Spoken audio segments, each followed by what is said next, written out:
Our children are only young for a season of our life, and now I'm an empty nester. All my kids are grown, and I really see the advantage that my children, adult children, have having been homeschooled.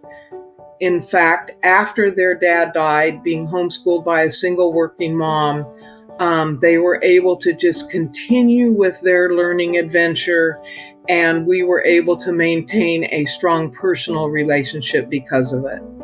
Welcome to Homeschool Talks, a podcast by HSLDA. This is a show about all things homeschooling, from practical tips to inspiring stories and everything in between.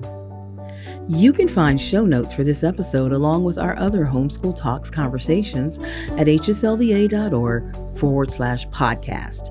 And if you want to be the first to know about new episodes as well as upcoming guests and topics, sign up for our email list using the link in the show notes. We're so glad you've joined us today, and we hope you enjoyed the program.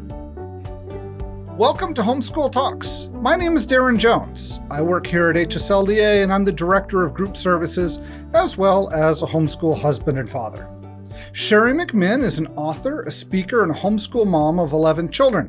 Shari, to start off, can you please tell the audience more about yourself and your homeschool journey?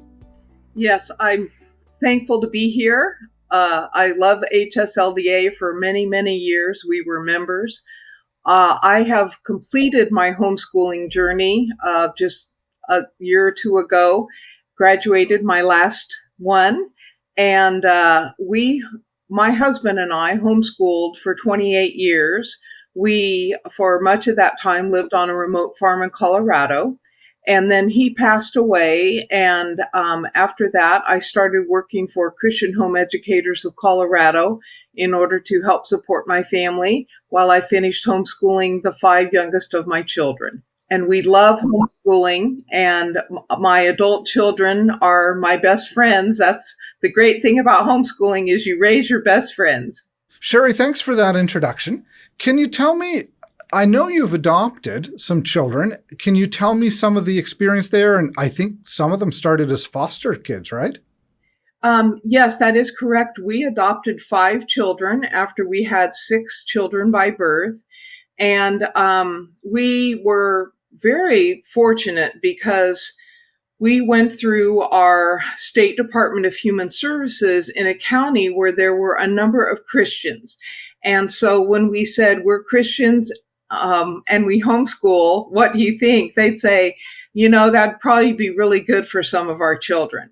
So we ended up adopting 2 different sets of siblings. The first came as a pair, a brother and sister, when they were 5 and 7 years old. So they were compulsory school age at that time.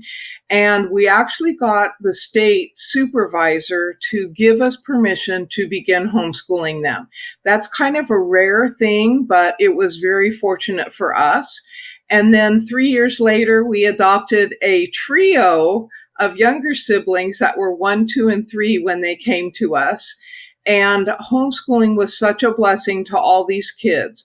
Of course, it was arduous because the adoption process and raising children who've been adopted have a lot of concerns and issues. But over time, our children began to thrive, and we got to live on a remote farm so they could play outside a lot, and each of them found who they were created in Christ and had a profession of faith and just did really great, finally reading and doing well in all their school subjects. And we were just able to love them and share a wonderful lifestyle with them.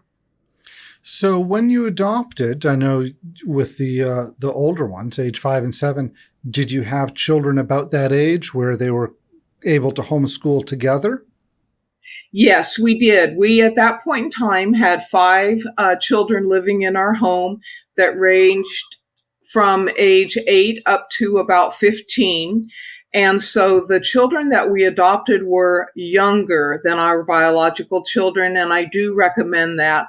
I actually ended up writing a book about adoption, and I think it's important that people understand that adopted children have issues when they come to their new placement, and you have to spend a lot of time with them. It's kind of double the parenting, but it's so great for them to grow up in a Christian family, especially with older brothers and sisters whom they can learn a lot from and just have a great experience with.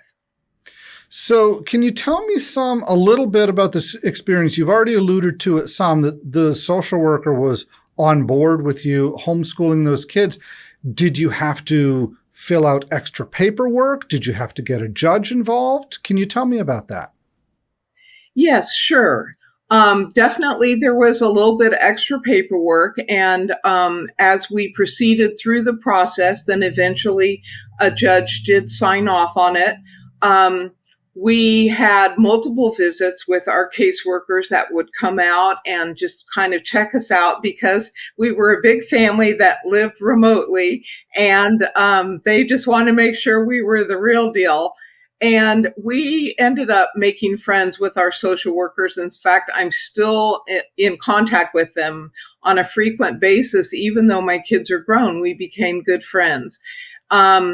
I think the thing is, you just have to be real. You have to be the person that you are, the couple that you are, the family that you are, and let the caseworkers know that you just love children and you want to spend time with them. You have a lifestyle that allows extra time.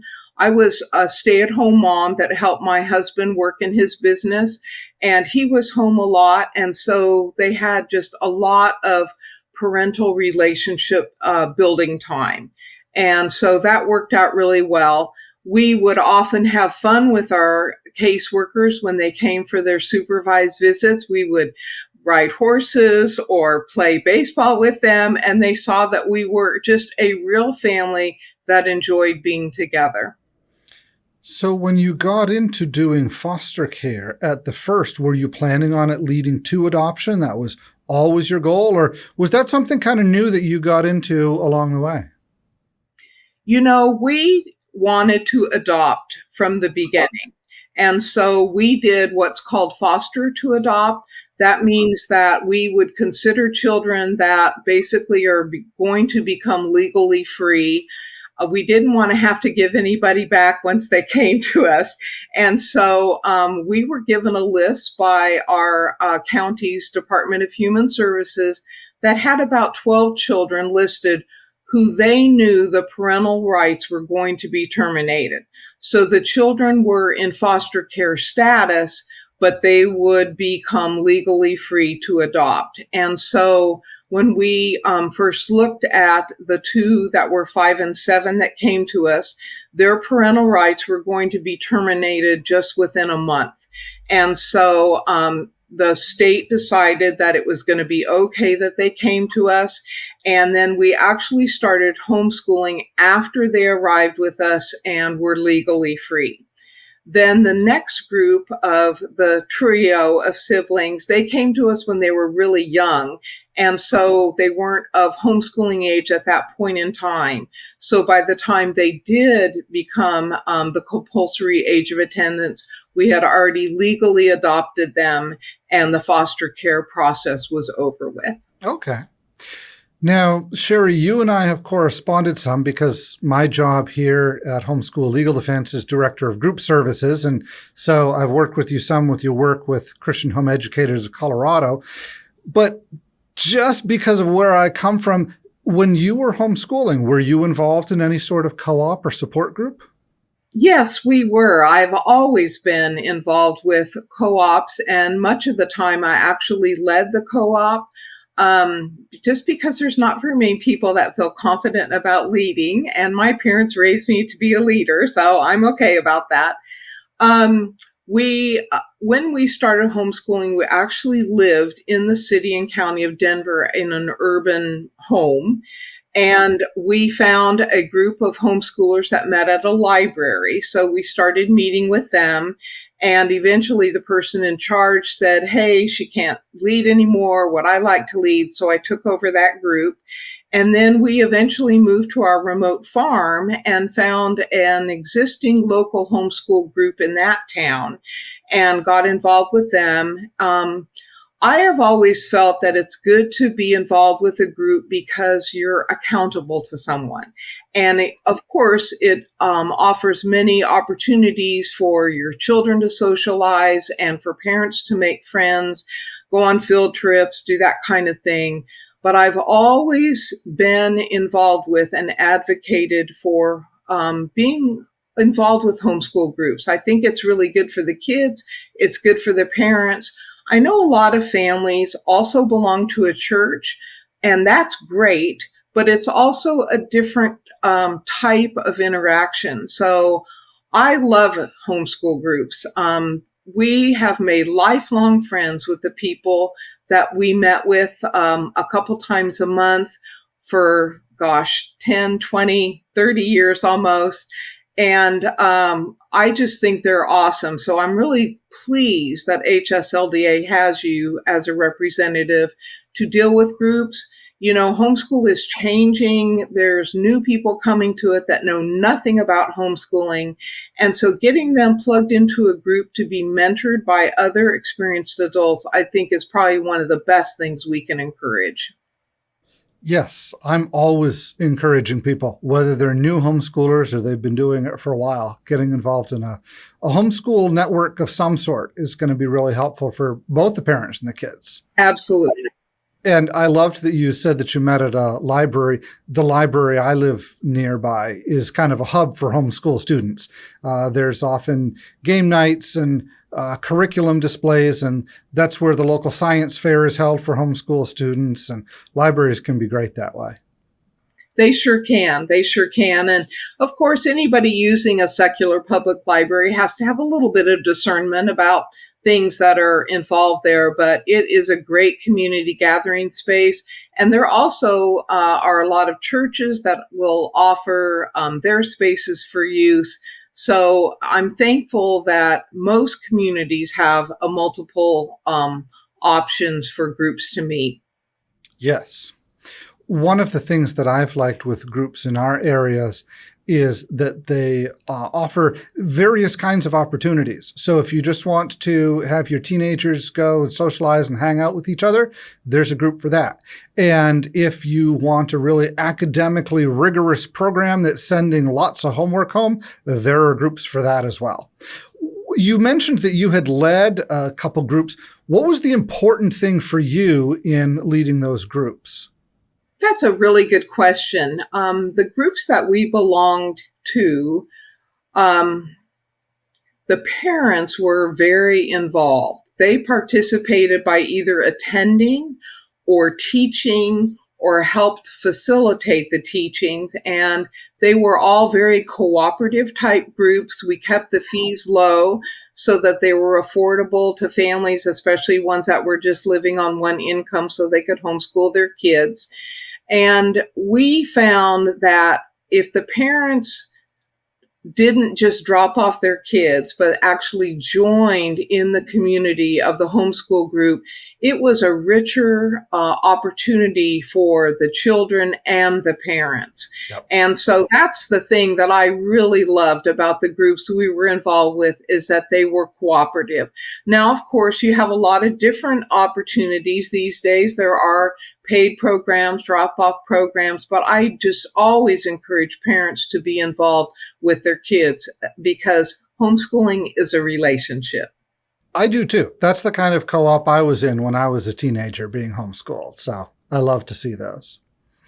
Shari, if you could talk some about what was the transition like from homeschooling as two parents, and then you said your husband passed away, and now you, the mom, are the one homeschooling. Can you talk some about that? Yes, that's a really good question. I mentor a lot of single moms, especially widows, about continuing to homeschool after their life situation changes. It is really hard. It is double the work because you become the role for both parents. And of course, I could never really fulfill the total role that my wonderful husband played in the lives of my children. But I wanted to consistently provide a home where they could feel safe, where they could grow, where they could continue learning. And I didn't want major disruptions in their life because the most traumatic thing had happened to them, which was the death of their father, who was very unexpected. He died of a massive heart attack. And one day he was fine, and the next day he was with the Lord. So we continued to homeschool, and thankfully we had all the paperwork, will, that kind of thing in place so that I was able to, have access to his retirement fund and our assets and things like that. So for the first year or two after he died, I did not feel like I had to go to work. But we had a farm, so I still did work every day on the farm. Right. And then at some point in time, Christian Home Educators of Colorado contacted me and said, hey, we know you're a widow. We know you're raising children that used to be orphans, because the 5 children that we adopted were the ones I was still homeschooling. And we would like to offer you some part-time work. Do you think you could do that? So I said, well, I have a college degree, but it's not in any of the jobs that you have available. And so they took a chance on me and trained me to do all the different jobs that I do now for Christian Home Educators Colorado. And I'm very grateful for that. I'm grateful that I can work remotely. Of course, when I first started, that wasn't a thing, but now it is.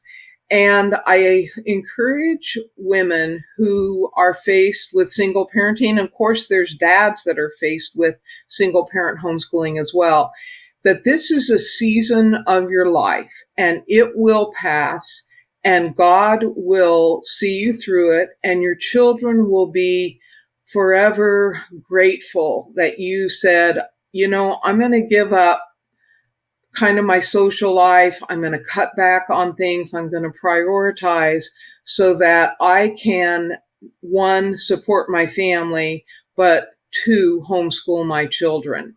And I think the main thing is that parents need to focus on the 3 R's of reading, writing, and arithmetic.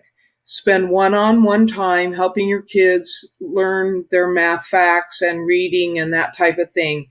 And once your children start to read on their own, which can be anywhere from 2nd grade to 8th grade, I had some late readers in my family, then they can start working more independently.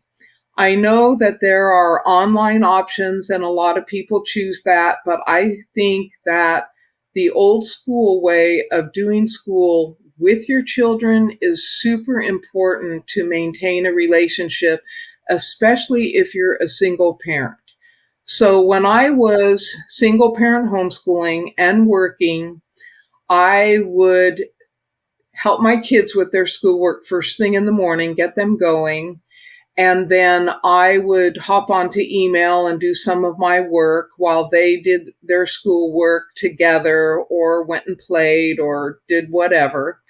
And then we'd have lunch and then do more schoolwork after lunch. And then in the afternoon, I would get more work done, and also in the evening. So it is a time management and a prioritizing of what's going on in your life. The other thing is that I think single parents who homeschool and work need to connect themselves with either relatives, neighbors, friends, people that they can count on to swap out childcare or learning opportunities. I'm very grateful that a couple of my adult children said, hey, Mom, we can help you out. And they did help me do that because we lived in a remote area. And so that was difficult. But I had a supportive church. I had a supportive homeschool group. And I think those became the priorities in my life, not meeting my friends for lunch or going out to movies and that kind of thing. I just really did have to step back from my personal interests. And I did that for 5 years, 10 years even, and it was well worth it. Our children are only young for a season of our life. And now I'm an empty nester. All my kids are grown. And I really see the advantage that my children, adult children, have, having been homeschooled. In fact, after their dad died, being homeschooled by a single working mom, they were able to just continue with their learning adventure, and we were able to maintain a strong personal relationship because of it. Shari, if you could talk a little bit here at HSLDA, we've got part of HSLDA as our compassion branch, which deals with giving grants to homeschool families, including single moms and dads, widows and widowers. Can you talk some about, do you have financial advice to give to those who are in the place where you were in that season? Yes, I think that's a really important question. First of all, I just really recommend that people can live frugally. You know, right now we have a lot of questions about, we want public funding for homeschooling. And although that's available in certain states, you know, it might work very well. I personally think that families need to concentrate on giving their children a really good education within their means.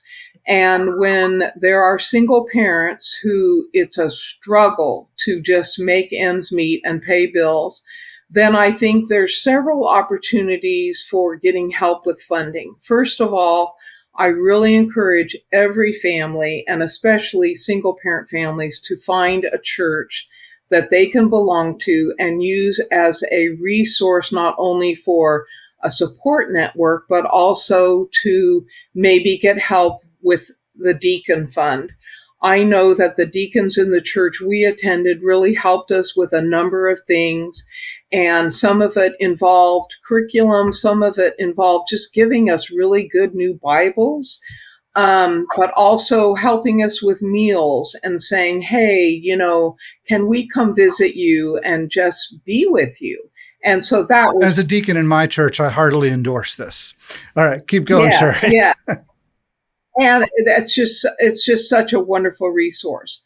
The second thing is that a lot of state organizations have widow or single parent funding available. I know with Christian Home Educators of Colorado, we have the Casterline Fund, and that does a number of things. It helps with curriculum.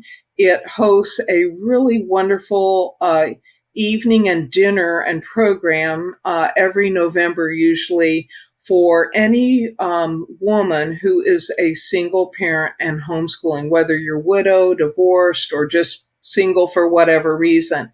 And that's a wonderful opportunity.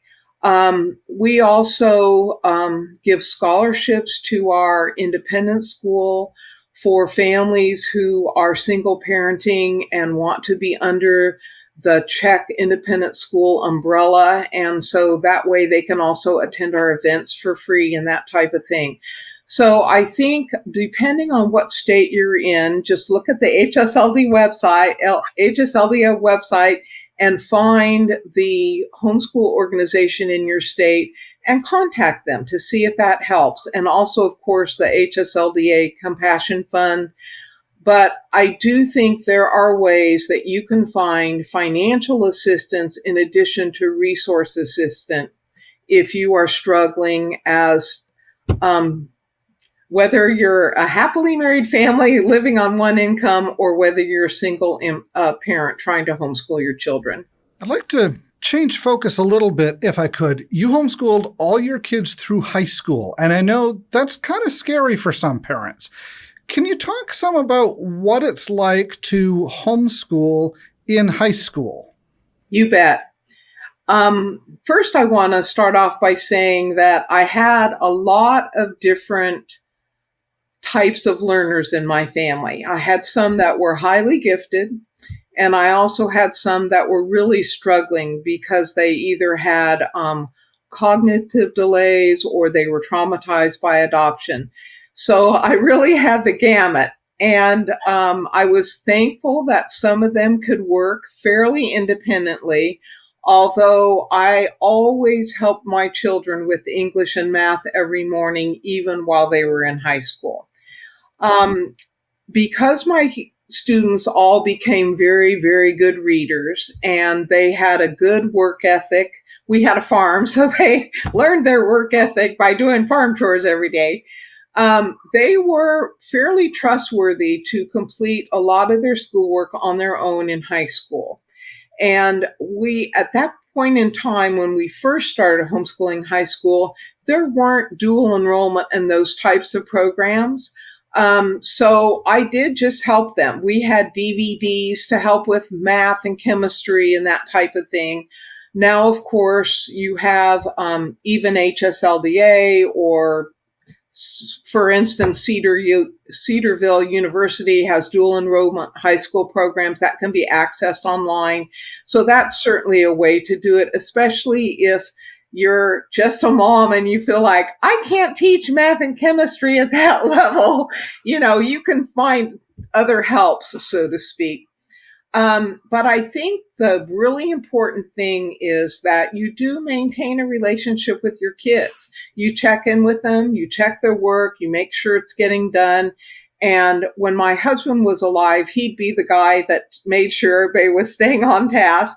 But then when he passed away, I had to make time in my schedule to say, okay, you really are answering the questions in your history book. I see your notebook and that type of thing. But also, as our teenagers grow, they still need us in a relationship. They have a lot of questions about everything. And so they take as much time as little guys do. So you really have to allow for that. And sometimes my teenagers would come down to my bedroom at night, it was on the lower level, and they'd say, Mom, I need to talk. And I'm thinking, it's 10 o'clock at night. I'm exhausted. Okay, what do you want to talk about? It's always at night, isn't it? Yes, it's always. And then, of course, they start driving. They get jobs. They want to maybe do high school sports. And so you have to learn to navigate that. And boy, this is the time to really pray for your kids, because they don't always make the choices that you want them to make. And there are disasters, and there are car wrecks, and there are bad decisions. And you just hope that the police aren't going to call you in the middle of the night. But you know what? God is faithful. And because we are raising our children to glorify Him and to bring Him into their life in every aspect of their life, He loves them even more than we do. And so even when they take risks that maybe they shouldn't, or you don't want them to, He still has His hand on them. And that became really important to me, because a couple of my sons actually went into the military. One was serving in the Marines in, one of those countries we can't talk about. And I've got another one who just went into the Army. And they both profess Jesus as their Savior. They were equipped, they were ready, and I know that I can pray for them all the time. And so as your children grow into high school and then go beyond that into adulthood, whether they're working or in the military or going to college, just staying in touch with them and releasing them as the arrows that you develop them to be, but especially to place them in God's loving hands and trust them. That's probably the most important thing. Shari, before we finish up today, what's one last piece of advice you'd like to give to homeschool parents? I think it's important as a homeschool parent that you're always increasing your knowledge of how to homeschool your children, and also to build community. And I think one of the best ways to do that is to attend an in-person homeschool conference. I know in Colorado we have the Rocky Mountain Homeschool Conference. I've also been to ones in Texas and Florida and different places. I know basically every state has some kind of a conference, or there's one in an adjacent state.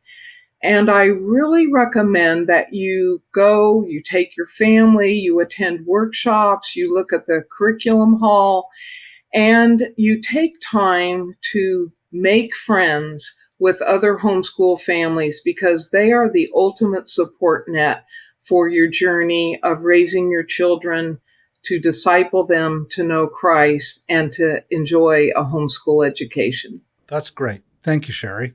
Thank you for joining me today. And thank you, listeners, for tuning in. If you have enjoyed this episode, please share it with your friends. If you'd like to get upcoming podcast episodes delivered right to your inbox, sign up for the Homeschool Talks email list. Subscribers will get exclusive content. You'll be able to submit questions that can be addressed on future podcasts.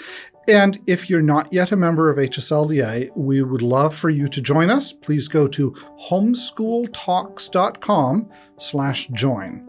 Shari, thank you. And thanks for all your work with homeschool families. Thank you so much, Darren. It was great visiting with you. Today's program is made possible by HSLDA's legal support team. We know homeschooling isn't always easy. That's why we're committed to giving you peace of mind, so you can focus on giving your kids the best possible education. As an HSLDA member, you have access to customized legal advice from our team of attorneys to help you comply with your state's homeschool law. And will represent you if your right to homeschool is ever challenged, even in court. Every day, we help our members respond to overreaching officials, and we stand ready to defend your homeschool against unlawful attacks. To hear more about how you can enjoy a worry-free homeschool experience, visit hslda.org/join. That's hslda.org/join. Thanks for listening to this episode of Homeschool Talks. If you've enjoyed this conversation, will you do us a favor by sharing it with a friend or leaving us a review on Apple Podcasts? As a reminder, you can find show notes for this episode along with our other Homeschool Talks conversations at hslda.org/podcast.